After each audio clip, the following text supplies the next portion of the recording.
எம்ஜிஆர் அவர்களும் madam Jayalalithaa madam அவங்களும் ஒரே வார்த்தையில சொல்லி இந்த திமுகவை காலி பண்ணாங்கல்ல, அவங்க ரெண்டு பேரும் சொன்னதை இப்ப நானும் ரிப்பீட் பண்றேன். திமுக ஒரு தீய சக்தி, திமுக ஒரு தீய சக்தி, திமுக ஒரு தீய சக்தி, திமுக ஒரு தீய சக்தி.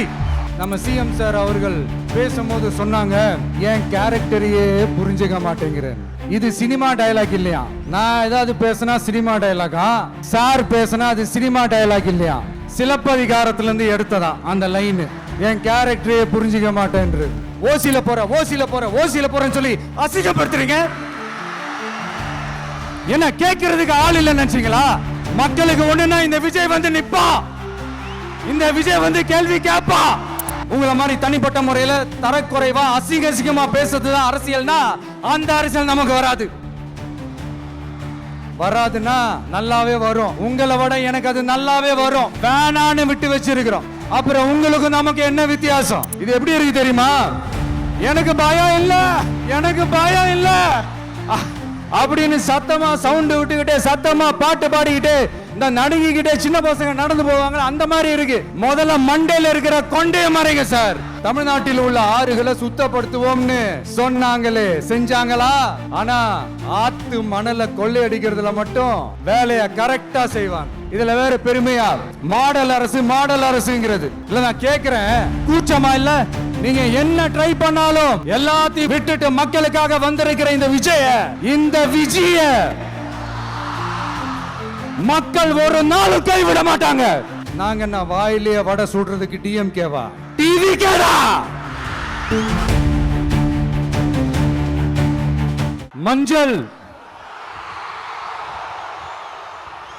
மஞ்சள் பொதுவா நல்ல காரியங்கள் ஸ்டார்ட் பண்றதுக்கு முன்னாடி இந்த மஞ்சள் எடுத்து வச்சுதான் ஸ்டார்ட் பண்ணுவாங்க. நம்ம வீட்டுல கூட நம்ம அம்மா அக்கா தங்கைகள் நமக்காக நாம நல்லா இருக்கணும்ன்றதுக்காக மஞ்சள் புடவை கட்டிக்கிட்டு தான் வேண்டிக்குவாங்க. அப்படி அந்த மஞ்சள்னாலே ஒரு தனி வைப்பு தாங்க. நம்ம கொடியில கூட அந்த வைப்ரண்டான அந்த எனர்ஜெட்டிக்கான அந்த மஞ்சள் இருக்குமே, அந்த மாதிரி மங்களகரமான மஞ்சள் விளையிற பூமி தான் இந்த ஈரோடு பூமி. இங்க வந்து மஞ்சளை பத்தி பேசாம வேற எங்க போய் பேசுறது? அது மட்டும் இல்ல, இங்க ஒரு மகத்தான ஒரு மனிதரை பத்தி நம்ம பேசியே ஆகணும். இந்த ஈரோடு மண் விவசாயத்துக்கும் பேர் போன மண். இங்க நடக்கிற அந்த விவசாயத்துக்கு மிக முக்கியமான ஒரு கவசமா இருக்கிறது என்ன தெரியுமா? காளிங்கராயன் அணை, காளிங்கராயன் கால்வாய். காளிங்கராயன் அணை கட்டினதுலயும் கால்வாய் வெட்டினதுலயும் உயிரான உணர்வு பூர்வமான நிறைய விஷயங்கள் இருக்குது. அப்படி அந்த ப்ராசஸ்ல அவர் அந்த அணை கட்டும் போதும் கால்வாய் வெட்டும் போதும் ரொம்ப சோர்வடைஞ்சிட்டாராம். அப்ப அவங்க அம்மா அதை பார்த்துட்டு சொன்னாங்களாம், மகனே காளிங்கா, தயிர் வித்த காசு தாழ்வாரம் வரைக்கும் இருக்குது, மோர் வித்த காசு முகுட வரைக்கும் இருக்குது, அதை எடுத்துக்கிட்டு போய் அணைய கட்டியா கால்வாய வெட்டியான்னு சொல்லி தைரியம் கொடுத்தாங்களாம். பெத்த அம்மா கொடுக்கிற அந்த தைரியம் இருக்கு பாருங்க, அதை தாண்டி வேற எதுவுமே கிடையாதுங்க. ஒரு மனுஷனால எதையும் சாதிச்சு காட்ட முடியும். அப்படி ஒரு தைரியத்தை தான் இப்ப நீங்க என்னுடைய அம்மா அக்கா தங்கைகள் நண்பா நண்பிகள் தோழர்கள் எல்லாரும் எனக்கு கொடுத்திருக்கிறீங்க. அதே தைரியத்தை, அதே துணையா என் கூட நிக்கிறீங்க. இதை எப்படி நம்ம பிரிச்சு விடலாம்? இதை எப்படி நம்ம கெடுக்கலாம்? என்னெல்லாம் அவதூறுகள் நம்ம விஜய் மேல சொல்லி மக்களை நம்ப வைக்கலாம்? என்னெல்லாம் சூழ்ச்சிகள் நம்ம விஜய் மேல பண்ணி மக்களை நம்ப வைக்கலாம்? இப்படி சூழ்ச்சிகளை மட்டுமே நம்பி பொழப்ப நடத்துற சில சூழ்ச்சிக்கார கூட்டங்கள் இதை தொடர்ந்து செஞ்சுக்கிட்டு தான் இருக்கு. ஆனா அவங்களுக்கு தெரியாது, இது இன்னைக்கு நேத்து வந்த உறவு இல்ல, கிட்டத்தட்ட 30-33 வருஷத்துக்கு மேல இருக்கிற உறவு. ஏன், நான் சினிமாக்கு வந்தப்போ எனக்கு வயசு 10, அப்பல இருந்தே இந்த உறவு ஸ்டார்ட் ஆகி போயிட்டு இருக்குன்னு அவங்களுக்கு தெரியாம போச்சு. அதனால என்ன பண்ணாலும், நீங்க என்ன ட்ரை பண்ணாலும் எல்லாத்தையும் விட்டுட்டு மக்களுக்காக வந்திருக்கிற இந்த விஜய மக்கள் ஒரு நாளும் கைவிட மாட்டாங்க. மக்கள் கூடவே நிக்கிறாங்க, கூடவே நிப்பாங்கன்னு அவங்களுக்கு தெரியாம போச்சு. என்னப்பா நிப்பீங்கல்ல? உங்களை நம்பிதாப்பா வந்திருக்கிறேன். அதான் இந்த சத்தம் தாங்க வாழ்நாள் பூரா உங்களுக்கு நன்றியோடவே இருப்பேன். இப்போ நம்ம காளிங்கராயன் அவர்கள் அணையை கட்டுறதுக்காக பவானிக்கு போய் பார்க்கும்போது ஒரு இடத்துல ஒரு பாம்பு வந்து உட்கார்ந்துச்சான், படுத்துச்சான். அது படுத்த இடத்துல தான் அவர் அணையை கட்ட ஸ்டார்ட் பண்ணாராம். அப்புறம் அந்த பாம்பு வளைஞ்சி நெளிஞ்சி போற இடத்துல எல்லாம் கால்வாயை வெட்டினார்னு சொல்லி சில வாய்மொழி கதைகள்லாம் சொன்னாங்க. தண்ணியை சேமிச்சு வச்சு குடிக்கிறதுக்கும் விவசாயத்துக்கும். தம்பி கீழே இறங்கு, தம்பி கீழே இறங்குப்பா, ப்ளீஸ் கீழே இறங்குப்பா.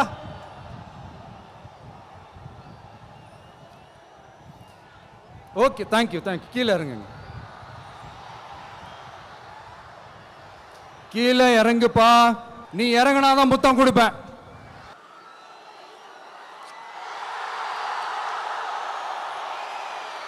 இப்படி தண்ணியை சேமிச்சு வச்சு குடிக்கிறதுக்கும் விவசாயத்துக்கும் வழி வகுக்கிறது எவ்வளவு பெரிய ஒரு நல்ல விஷயம். சோ இந்த மாதிரி நல்ல விஷயங்கள்லாம் செஞ்சிட்டு கதைகள் சொன்னா பரவாயில்ல, எதுவுமே செய்யாம கதைகளை மட்டும் அடிச்சு விடுறது எப்படி?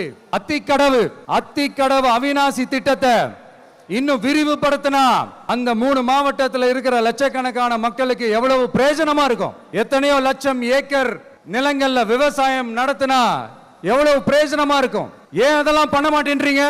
வள்ளுவர் கோட்டத்துக்கு காட்டுற அக்கறைய இங்க மக்கள் வாழ்வாதாரத்துல கொஞ்சம் காட்டலாம்ல, ஏன் காட்ட மாட்டேன்றீங்க? இங்க என்ன கவர்மெண்ட் நடத்துறாங்களா இல்ல கண்காட்சி நடத்துறாங்களா? இந்த 21ஆம் நூற்றாண்டிலே மக்களை பத்தி எதுவுமே யோசிக்கிறது இல்ல. ஆனா அந்த காலத்திலேயே இது எல்லாத்தையும் பத்தி யோசிச்ச மக்களை பத்தி, குடிக்கிற தண்ணியை பத்தி, விவசாயத்தை பத்தி, அணை கட்டுறதை பத்தி, கால்வாய் வெட்டுறதை பத்தி, இதெல்லாம் எங்க இருந்து பவானியிலிருந்து நொய்யலாறு வரைக்கும் கால்வாய் வெட்டி இது எல்லாத்தையும் பத்தி யோசிச்ச காளிங்கராயன் அவர்களுக்கு கோடி கும்பிடு போட்டாலும் பத்தாதுங்க. இப்படி அந்த காலத்துல இருந்த ஒரு ஹீரோவை பத்தி பேசிட்டு இந்த காலத்துல அதாவது 1920th செஞ்சுரியில இருந்த ஒரு ஹீரோவையும் பத்தி நம்ம பேசி ஆகணும்ல. ஒருத்தர் இலகிய மனம் கொண்ட ஹீரோனா இன்னொருத்தர் இரும்பு மாதிரி அயன்மேன் தான். எஸ், நம்ம ஈரோடு கடப்பாறை தான்.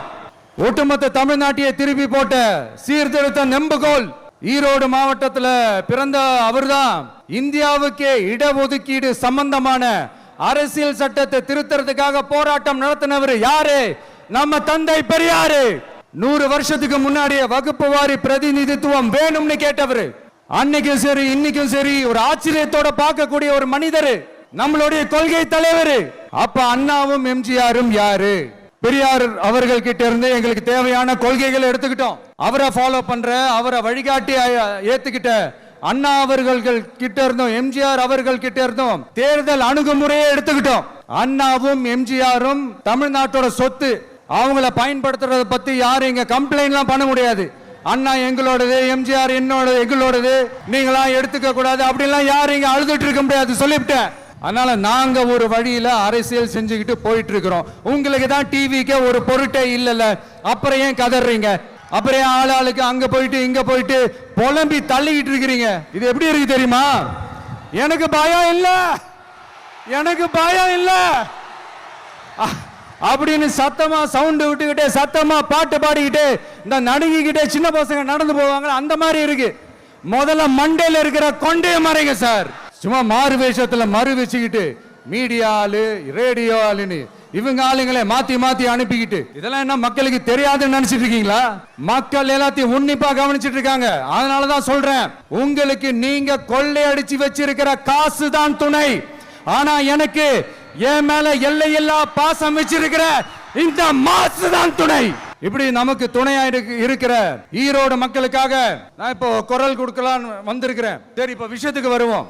பெரியார் அவர்கள் கிட்ட இருந்த அந்த செல்வாக்கையும் அந்த பதவிகளையும் அந்த பவரையும் வச்சுக்கிட்டு அவர் என்ன சொன்னார் தெரியுமா?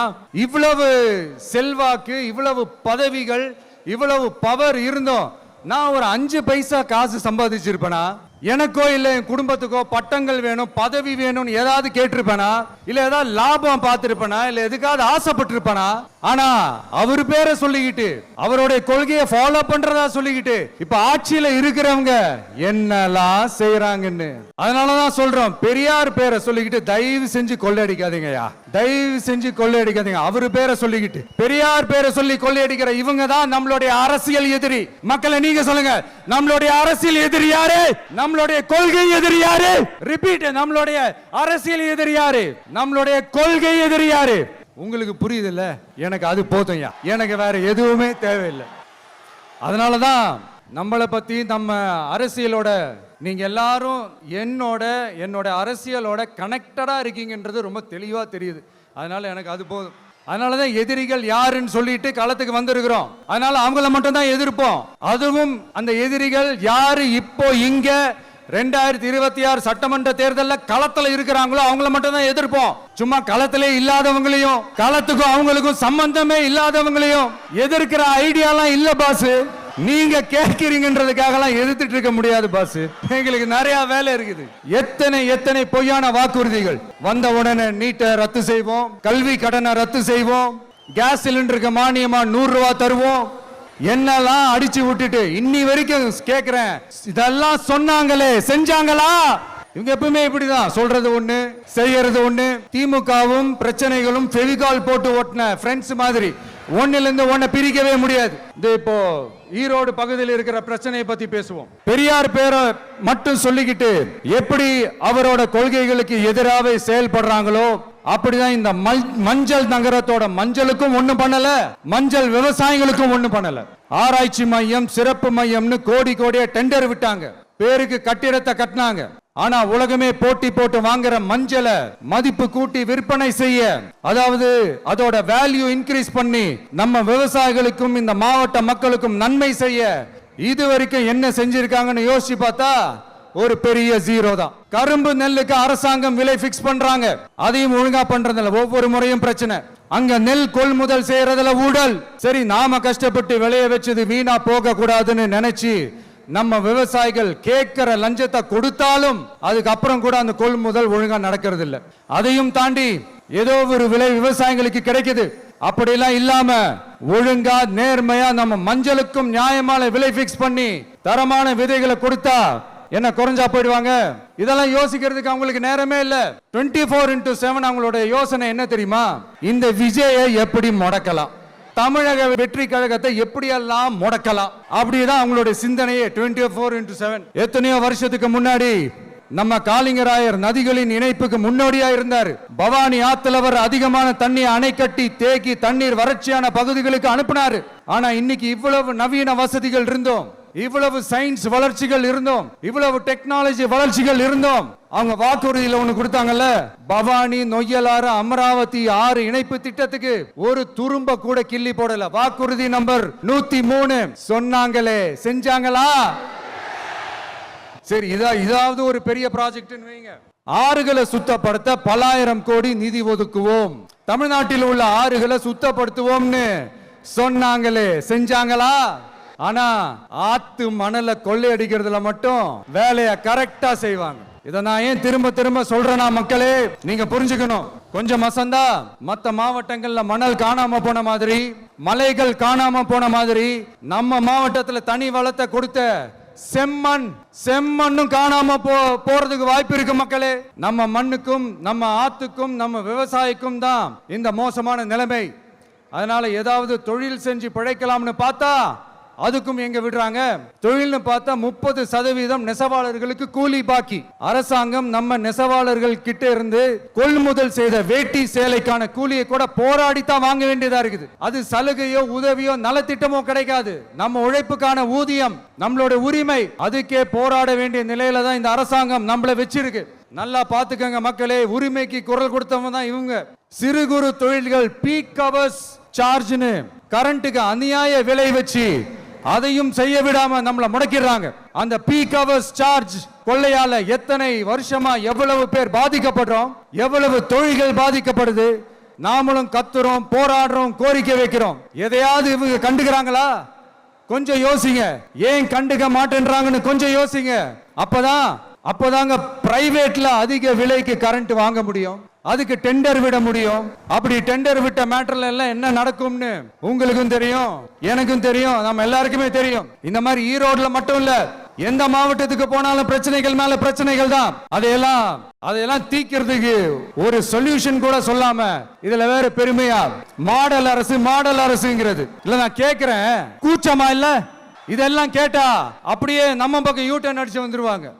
விஜய் என்ன அரசியல பேச மாட்டேன்றாரு, விஜய் என்ன சினிமா டயலாக் மாதிரி பேசுறாரு, விஜய் என்ன பஞ்ச் டயலாக் பேசுறாரு, விஜய் என்ன 10 நிமிஷம் தான் பேசுறாரு, 9 நிமிஷம் தான் பேசுறாரு. நான் எத்தனை நிமிஷம் பேசினா உங்களுக்கு என்ன சார்? நான் எப்படி பேசினா உங்களுக்கு என்ன சார்? உள்ள விஷயம் என்னன்னு பாருங்க சார். ஒவ்வொரு மாவட்டத்துக்கும் போய் மக்கள் ஃபேஸ் பண்ற பிரச்சனைகளை எடுத்து பேசிட்டு இருக்கிறேன். பின்ன அது அரசியல் இல்லாம வேற எதுதான் அரசியல்? உங்களை மாதிரி தனிப்பட்ட முறையில தரக்குறைவா அசிங்கமா பேசுறதுதான் அரசியல்னா அந்த அரசியல் நமக்கு வராதுன்னா நல்லாவே வரும். உங்களை விட எனக்கு அது நல்லாவே வரும், வேணான்னு விட்டு வச்சிருக்கிறோம். அப்புறம் உங்களுக்கு நமக்கு என்ன வித்தியாசம்?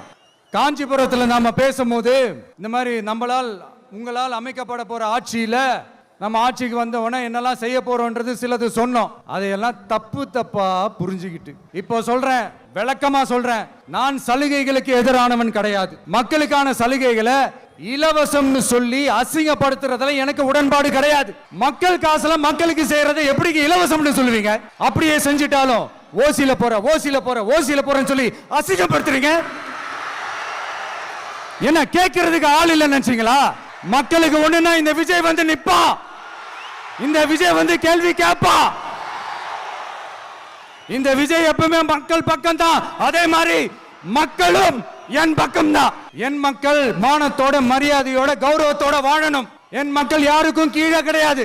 அப்படி அவங்க கௌரவத்தோட வாழணும்னா அவங்களுக்கான வாழ்க்கை தரம் உயரணும். வாழ்க்கை தரம் உயரணும்னா அவங்களோட வாழ்வாதாரம் உயரணும். வாழ்வாதாரம் உயர்ந்தாதான் பொருளாதாரம் உயரும். பொருளாதாரம் உயர்ந்தாதான் வசதி வாய்ப்புகள் உயரும். இதெல்லாம் உயர்ந்தாலே ஆட்டோமேட்டிக்கா அவங்களோட வாழ்க்கை தரம், அவங்களுக்கான மரியாதை, அவங்களுக்கான கௌரவம் எல்லாமே உயரும். இதுக்கான வழிகள், அந்த சூழல்களை அந்த கவர்மெண்ட் அமைச்சு கொடுக்கணும்.